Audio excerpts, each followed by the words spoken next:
Biar tidak seling surup. Mas Dahlan tahu seling surup nggak? Seling surup ya apa ya?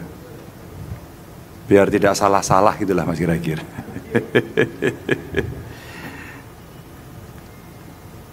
Saya gubernur Jawa Tengah itu. Biar tidak confuse nanti kalau pakai predikat yang lain nggak fair. Kecuali ada 3 orang di situ boleh. Tapi kalau enggak saya gubernur saja. Sehingga nanti pembahasnya dari teman-teman partai dan teman-teman mahasiswa biar seru. Dan setelah saya buka, saya langsung mau pulang. Jadi nanti kalau ngerasani saya bebas. Itulah demokrasi kita. Sejauh mana nanti ya kecerdasan masing-masing akan diuji. Assalamualaikum warahmatullahi wabarakatuh. Waalaikumsalam warahmatullahi. Selamat siang, salam sejahtera untuk kita semua. Saya senang karena banyak mahasiswa. Saya kira ini generasinya milenial atau Z ini? Z ya ini. Mereka generasi Z. Pak Rektor, menarik ini karena saya tanya generasi Z itu nggak mau dikelompokkan dia sebagai generasi Z. Sehingga kita sendiri biasanya politisi salah memprediksi, ya keliru. Pak Prabowo itu lebih diminati generasi Z loh Mas Wahid. Iya, ini surveinya Kompas, saudaranya Tribun, tenang aja. Jadi teman-teman saya kemudian ngulik gitu, kenapa generasi Z itu menjadi punya karakter sendiri. Ini menjadi tantangan para politisi ketika melakukan marketing politik. Ini yang terjadi. Setelah saya tanya, mereka itu punya kelompok. Kami bukan generasi Z. Kami ini geng e-sport. Cilaka udah. Ada sampean di Raisa atau dombe aku. Ada juga yang mengatakan kami ini gamers. Asik ya? Kami ini orang yang suka membuat program. Kami geng coding. Kami ini anak-anak kuliner. Kami ini petualang. Itu generasi menarik sekali.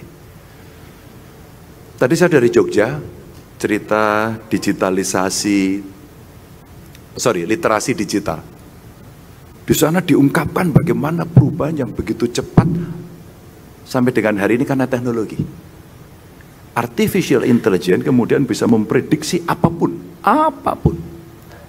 Kalau berangkat dari pemilu negara-negara modern di Eropa kayak atau mungkin sering diberikan acuan di Amerika begitu ya. Biasanya pilihannya hanya 2 saja. Yang Demokrat itu fix, yang Republik itu fix. Kalau dia akan bergeser, orang nyebrang-nyebrang itu dikit. Selebihnya adalah swing atau selain swing voter adalah pemilih pemula. Ini. Yang direbut hanya itu, yang lain fix.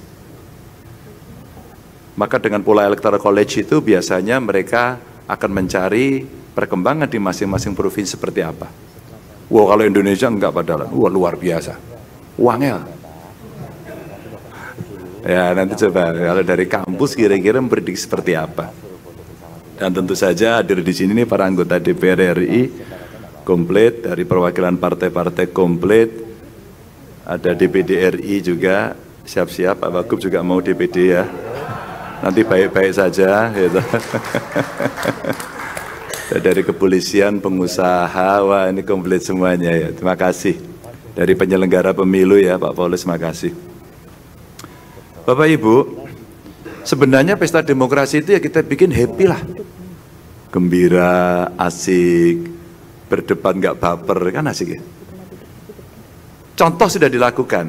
Kalau kita lihat pemilu dua periode terakhir, dinamika pemilu DPD nggak terlalu rame ya. DPD nggak terlalu rame kan, kalem, asik gitu. Kalau partai politik rame banget, rame banget. Bahkan di dalam partai politik itu sekarang dengan pola pemilihan seperti ini, direct vote gitu ya, maka kontestasinya tambah serem. Di antara partai calonnya banyak, dan dia harus melawan partai yang lain. Hari ini partai baru bertambah, ya Mas ya. Jawa Tengah berapa Mas akhirnya? Partai baru? Total? Total 18. Mahasiswa udah pernah nyoblos? Pernah? Belum? Sama sekali? Nah, ini kasih literasi. Berapa partai yang ada di tempat kita? Itu masih partai loh Bapak Ibu. Belum pilih calon. Jadi nanti itu baliho itu penuh di desa-desa. Nanti gaya yang paling bagus, paling banyak itu gini nanti. Kalau enggak gini. Telan nanti. Bener enggak bener? Nanti balihonya. Maka apa yang mesti dilakukan oleh mahasiswa? Kalian harus cerdas. Bisnislah MMT. Ini anjuran saya yang pertama. Jadi dengan bisnis MMT Anda akan tahu membaca perilaku, terus kemudian melihat fotografi, desain. Karena banyak yang tidak kreatif. Nah, coba mahasiswa melihat dengan perasaan generasi Z. Kalau Anda mau pakai desain kayak gini, wah ini kesukaan era saya loh ini. Wah, itu hati-hati. Itu bisa mensuggest, nah nanti casnya yang agak mahal. Ini biar anak-anak kawan-kawan mahasiswa nanti bisa terlibat melihat. Nah, pemilihan yang dari partai yang rame bukan tidak mungkin, apalagi DPR-nya bareng Pilpres ya. Itu nanti di kampung agak rumit itu. Split tiket akan terjadi. Split tiket itu pilihannya belum tentu sama di jalurnya. Ya. Nanti baju kuning, baju biru, merah, hijau itu bisa cross gitu. Itulah fakta hari ini. Apa yang terjadi kemudian? Ya mari kita nikmati pilihan keputusan politik yang sudah kita buat itu. Ono sing bingung gitu kan. Belum lagi nanti MK ini kira-kira putusannya apa gitu ya. Apakah akan tertutup atau terbuka? Oh, itu ruwet. Itu udah siap-siap itu partai-partai. Niki Pak, kalau jadinya terbuka pun seneng kita Pak. Tapi kalau nanti tertutup ruwet kita Pak. Loh kok ruwet apa? Belanja ini wis oke. Itu nanti apa namanya Mas Dahlan yang akan terjadi. Maka Bapak Ibu teman-teman, dari pesta demokrasi yang mau kita lalui, yuk kita belajar sedikit aja dari 2 pemilu terakhir. Mulayan rame sih, DPRD-nya rame, Pilpresnya rame. Tapi ending di dalam pemilu yang terakhir itu menarik, karena ternyata potensi-potensi pembelahan sosial masyarakatnya itu pernah terjadi dan kita bisa belajar dari situ. Tinggal sekejam apa kita kemudian mengelola isu. Sebanyak apa produksi hoax nanti akan muncul. Sebanyak apa kemudian program-program yang akan mengalir dan itu menjadi rasionalitas dari para calon pemilih untuk menentukan. Berbasis tetek bengek yang akan ditampilkan. Yang akan ditampilkan. Dan para kandidat ya harus siap-siap ditelanjangi satu persatu. Tabahkan hatimu, kira-kira gitu. Tabahkan hatimu. Nah, karena hampir tiap 5 tahun kita melakukan itu, ini bahasa saya ya, bahasa saya. Anda boleh setuju, boleh tidak. Nggak usah baperan lah. Wong kita itu nanti akan ada loyalitas 5 tahunan. Habis 5 tahun kadang-kadang ganti lagi. Kita tidak pernah berpikir apakah kami harus tarung terus dengan Mas Wahid. Nanti ente-entean. Kemarin melepas haji juga bareng. Beliau kalau di media sama saya galak banget ini. Jangan, statementnya galak tak WA orang balas gitu. Tapi tadi malam itu kita ketemu melepas haji bareng-bareng ya. Asik gitu, tertawa itu.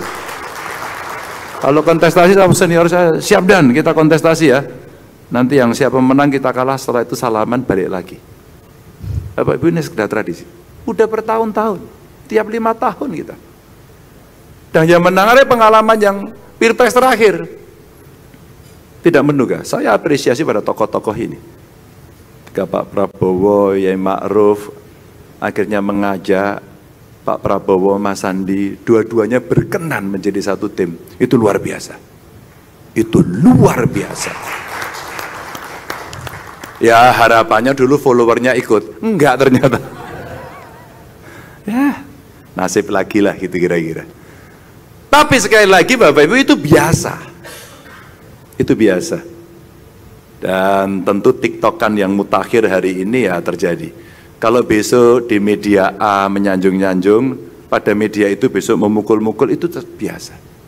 Media kemudian menjadi begitu penting. Media kemudian ditunggu betul apakah dia cukup netral, bisa berada di tengah. Agak nggak terlalu yakin sih, karena iman dan godaannya kuat ya. Maka betul, marketing politiknya akan dilakukan, maka belanja media silakan dicek. Bikin Tribun ngecek lah, iklannya sekarang berapa banyak dan sebagainya. Media ya iklannya banyak. Terus kemudian angkot, saya kemarin naik angkot. Saya naik angkot Mas Wahid, gambarnya belakang tuh Pak Prabowo sama Gerindra. Lah yang menarik gini, ada orang yang, loh Pak Ganjar itu kok gambarnya Pak Prabowo gitu. Loh justru itu saya naik. Gitu, justru itu saya naik. Saya malah foto dulu. Minta dulu gambarnya bukan Mas Wahid. Itu loh Bapak Ibu. Itu biasa saja. Kalau tokoh-tokohnya ini dari partai, pimpinan, kandidat, itu bisa senyum, sering berkumpul baik-baik, ya kita tahulah mana yang offside itu kira-kira mudah dijaga, maka kemudian kita akan bisa memberikan edukasi kepada publik. Ya, ada loh yang lebih cerdas yang bisa kita tampilkan. Nah, coba, kalau kemarin terjadi, followernya Pak Prabowo, Mas Sandi udah keras. Pak Jokowi, Pak Yai Maruf Amin, wah keras, sama militan. Begitu militan, bahkan ada di keluarga, itu beda pilihan. Sampai diwangi pisah. Sudah terlanjur pisah, dhuwure gandengan. Tombok wis ini. Bapak Ibu, ini pelajaran saja. Kalau 5 tahun berikutnya, dalam arti tahun 2024 kemarin terjadi pergeseran-pergeseran, sudah terlanjur pukul-pukulan keras, jejak digitalnya ada. Besok kemudian 5 tahun lagi bergabung lagi. Itulah perilaku politik yang akan muncul. Sudah terlanjur mukuli, besok gandeng. Sudah terlanjur memuji, besok pisah. Mau apa coba? Hari ini seluruh politisi kemudian ditantang untuk menampilkan performanya yang bisa menjaga moral dan fatsun dalam berpolitik. Ya, banyak yang backfire. Lalu temanya menarik. Nah, ini DPT-nya kira-kira 28,5 juta. Ya, let's say 28 lah kalau nanti verifikasi ya. Di CS ya sekarang, apa? DPS. Nah, sekarang nanti mau jadi DPT. Kita besar lagi TPS-nya kira-kira 117.298. Betul ya? 198. 117.198 TPS. Dan ini kira-kira kalau 2019 kemarin itu DPT-nya berapa Mas? 27-an ya? 27,9. Ya, 27. Maka betul Mas Dahlan ini bahwa seksi memang. Setelah Jabar, Jatim itu ya Jateng. Memang karakter politiknya menarik. Jatim itu apa ya, merah hijaunya kelihatan. Jateng merahnya dominan. Ya.